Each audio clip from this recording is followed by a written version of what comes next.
So students, we have read in previous video major sea ports यानी कि प्रमुख बंदरगाह ये हम पढ़ चुके हैं।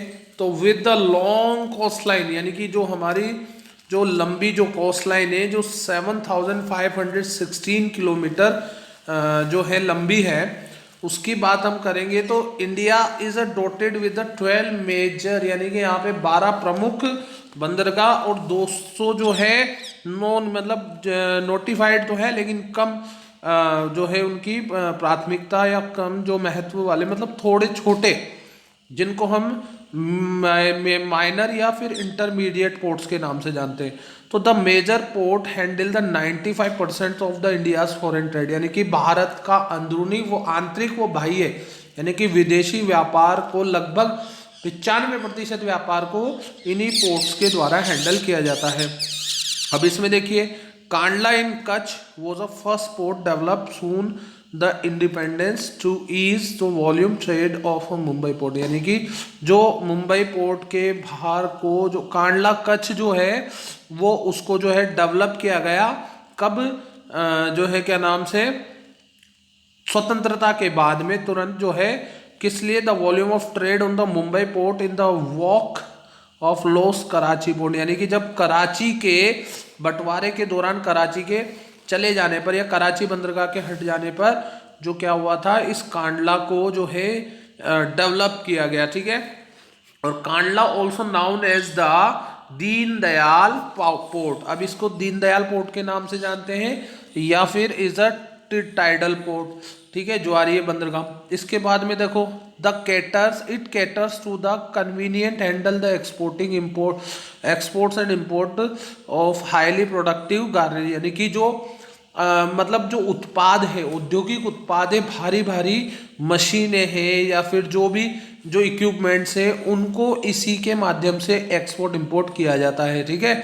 अब इसमें देखिए and industrial belt stretching across the state of Jammu. इसकी जो बेल्ट है जो औद्योगिक जो रेखा है या औद्योगिक जो श्रृंखला है वो जम्मू कश्मीर जो जम्मू एंड कश्मीर हिमाचल प्रदेश पंजाब हरियाणा राजस्थान और गुजरात तक फैली हुई है।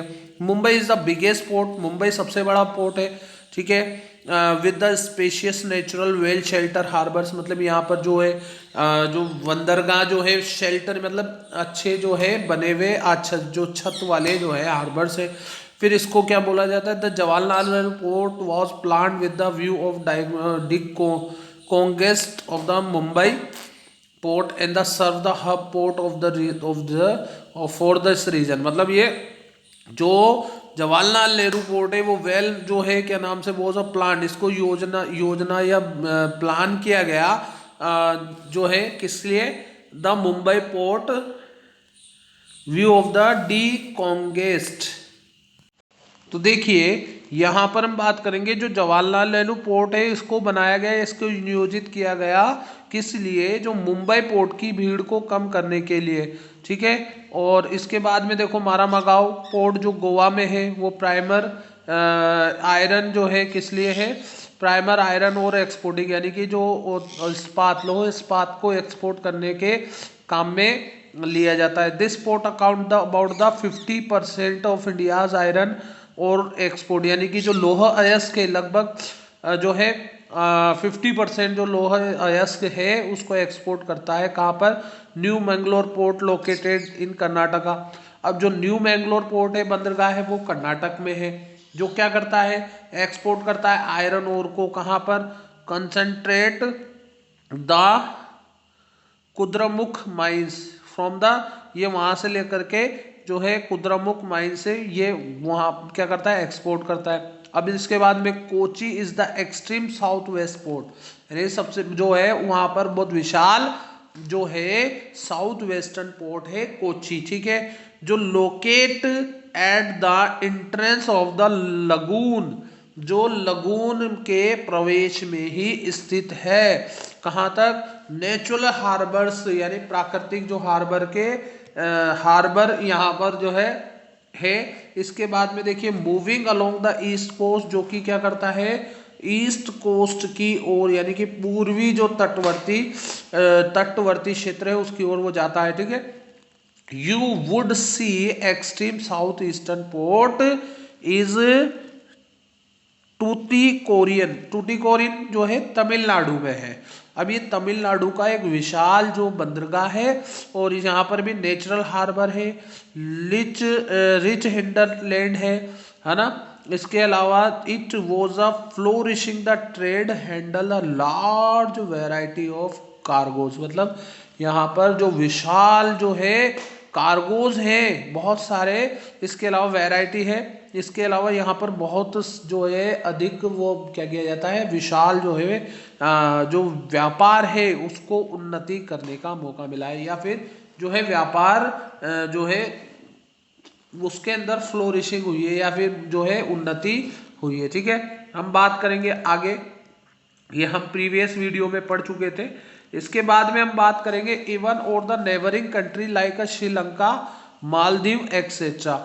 देखो ये क्या होता है, ये कनेक्ट है किससे, हमारे श्रीलंका से और मालदीव जैसे पड़ोसी देशों से। इसके अलावा देखिए in the coastal region of India, Bharat का जो तटवर्ती क्षेत्र है, Chennai is one of the oldest artificial port. यहाँ पर जो अप्राकृतिक जो चेन्नई है वो अप्राकृतिक जो है क्या है, यह मानव निर्मित जो है यहाँ पर पोर्ट है देश का, और it's rank next to Mumbai, इसका जो है दूसरा रैंक आता है मुंबई के term of the volume of trade, व्यापार की जो करने की क्षमता के आधार पर, एंड कार्गो के।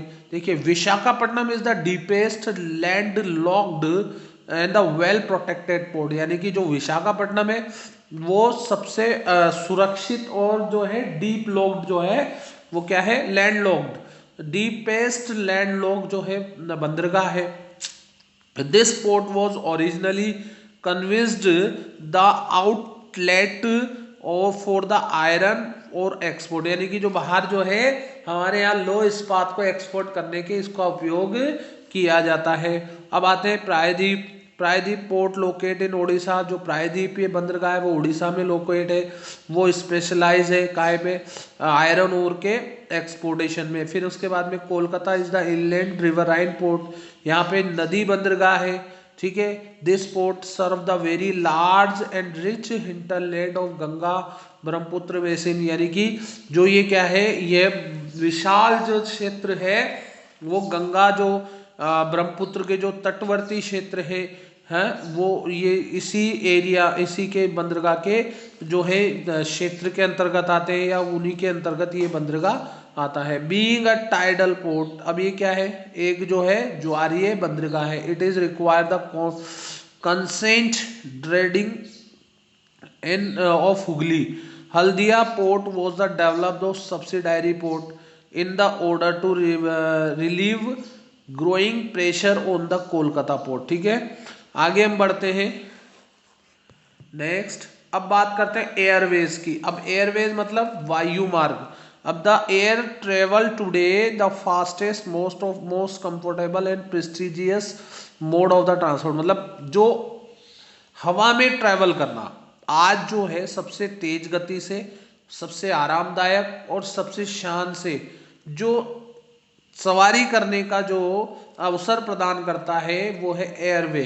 अब ये यातायात में सबसे महंगा, सबसे तेज गति से चलने वाला, आरामदायक चलने वाला और सबसे प्रेस्टिजियस यानी कि सम्माननीय जो अगर कोई यातायात का साधन है तो वो है कौन सा, वायु यातायात। It can cover very difficult terrains, मतलब ये क्या है, जो मतलब कठिन वाले जो क्षेत्र होते, कठिनाई भरे जो क्षेत्र होते हैं वहां पे भी इसको ले जाया जा सकता है, ये वहां पर भी आसानी से हमारी पहुंच सकते हैं। लाइक अ हाई माउंटेन, ऊंचे पहाड़, डेरी डेजर्ट यानी कि जो है क्या नाम से रेगिस्तानी क्षेत्रों में, घने जंगल में, ऑल्सो लॉन्ग ओशियनिक स्ट्रेच, लंबी जो महासागरीय जो फैलाव में, विद द ग्रेट ईज मतलब बहुत आसानी से, ठीक है ना। Think of the north eastern part of the country mark with the presence of the big river, मतलब मान लीजिए, सोचिए कि जो उत्तरी पूर्वी जो भाग है देश का, वहां पर जो है एक बहुत बड़ी नदी है, और उसके बाद में dissected the relief dense forest and the frequent flood international frontier etcetera, the absence of air transport air travel has made access easier. मतलब क्या है, वहां पर अगर मान लीजिए कहीं बाढ़ वगैरह आ गई है, घने जंगल है, तो वहां पर जो उसको जो फॉरेंटियर्स है उनको काम करने के लिए वहां पर पहुंचाना, कैसे पहुंचाया जा सकता है, ठीक है, अंतर्राष्ट्रीय जो फॉरेंटियर्स है, हाँ, उनको वहां पर जो है absence of the air transport, यानी कि जो वायु यातायात के बिना और अनुपस्थिति में तो संभव नहीं है, तो एयर ट्रेवल इसके कारण से क्या है, ऐसे संकट की स्थिति में, संकट के क्षेत्रों में जो है आसानी से एयर ट्रेवल करके जो है पहुंचाया, मतलब जाया जा सकता है। तो इसने क्या कर दिया, मतलब एयर ट्रेवल ने इसको और आसान बना दिया है।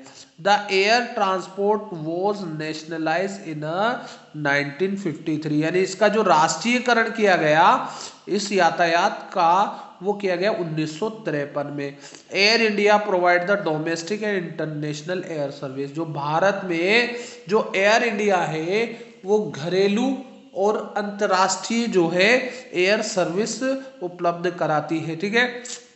इसमें आ जाओ, Pawan Hans helicopter LTD provide the helicopter service. जो पवन हंस जो हेलीकॉप्टर लिमिटेड है वो हेलीकॉप्टर सर्विस प्रोवाइड कराती है to the oil and natural gas, यानी कि कौन सा, ऑयल से और natural gas corporation in its offshore operations inaccessible area, difficult terrains like a north eastern state, interior part of Jammu Kashmir, Himachal Pradesh और उत्तराखंड। मतलब कठिनाई भरे हुए क्षेत्र जहां पर और दूसरे यातायात के साधनों का पहुंचना मुश्किल है, उन क्षेत्रों में जाने के लिए ये सुविधा उपलब्ध कराती है, ठीक है। इसके बाद में air travel is not with in a rich reach of the common people. ये क्या है, सामान्य लोगों के लिए, उनके जो है क्या नाम से, उनका जो है इसका उपयोग कर पाना मुश्किल है। It is only the north eastern state special provision are made the extend the service of common people. मतलब केवल जो है नॉर्थ ईस्टर्न जो लोग हैं उनके लिए जो स्पेशल प्रोविजन प्रावधानों के कारण जो है उनको जो है सामान्य लोगों के लिए भी ये सुविधा दी गई है, ठीक है। अब आते हैं कम्युनिकेशन यानी संचार। तो देखिए, ever since a human appeared on the earth they have used the different means of the communication, यानी कि जब से मनुष्य की इस धरती पर उत्पत्ति हुई है तब से वो अलग अलग जो है संचार के साधनों का उपयोग करता है। But the pace of the change, लेकिन जैसे जैसे बदलाव होते गए, has been rapid the modern time, यानी कि जैसे जैसे तेज गति से हम आधुनिक समय की ओर बढ़ते गए तो उनमें भी बदलाव आए। तो long distance communication is the far easier without the physical movement of the communicator and receiver, personal communication and mass communication including television. देखो इसमें क्या बोल रहा है, सबसे पहले यहां से पढ़ते हैं, long distance communication is far easier without physical movement. मतलब क्या है कि जो लॉन्ग डिस्टेंस को बिना फिजिकल मूवमेंट के दूर तक जो है लॉन्ग डिस्टेंस कम्युनिकेशन जो है वो क्या करता है कि दूर तक जो हमारे संदेश को पहुंचाने में क्या करता है, हमारे संदेश को पहुंचाने में कहां तक, रिसीवर तक, बिना कोई शारीरिक गति के आसान बना दिया है। किसने बना दिया है, अब इसमें कौन कौन है, जो पर्सनल कम्युनिकेशन है या मास कम्युनिकेशन है, इन्होंने क्या कर दिया है, आज हमारे संदेश को दूर दूर तक फैलाने में वो हम जो है आसान बना दिया है। इस चीज को जो है वर्तमान में किसने, मास कम्युनिकेशन में और पर्सनल कम्युनिकेशन। अब इसमें क्या क्या चीज आती है, तो इसमें इंक्लूड है television, radio, press, film etcetera are the major means of the communication. ये मुख्य साधन है संचार के। आगे देखो, इन द कंट्री, देश में, the Indian postal network is the largest in the world. Bharat का जो डाक जो नेटवर्क है वो सबसे बड़ा है विश्व का, ठीक है। It is handle the parcels well the personal return communication, यानी कि व्यक्तिगत जो लेटर वगैरह है ये एक स्थान से दूसरे स्थान पर सेंड करने में काम आता है, या फिर जो है क्या नाम से जो पार्सल्स वगैरह है उनको सेंड करने के काम आता है। Cards, envelope consider the first class mail जो है are airlifted between the station covering both land and air, second class mail including the book packets, registered newspaper and periodicals। फिर उसके बाद में they are carried by the surface mail, ठीक है, इसमें surface mail भी आता है।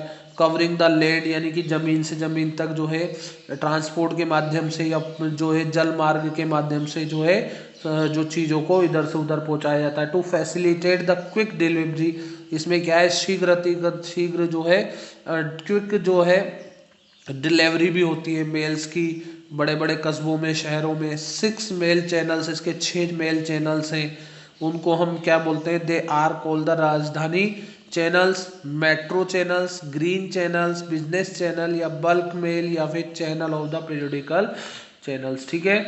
ये हमारे संचार के साधनों की बात है। आगे हम बात करेंगे अगले वीडियो में, हम इसमें पढ़ेंगे, इसका लास्ट पोर्शन है अंतर्राष्ट्रीय व्यापार और इस कम्युनिकेशन का थोड़ा सा पोर्शन हम इसमें रीड करेंगे, ठीक है। Thank you.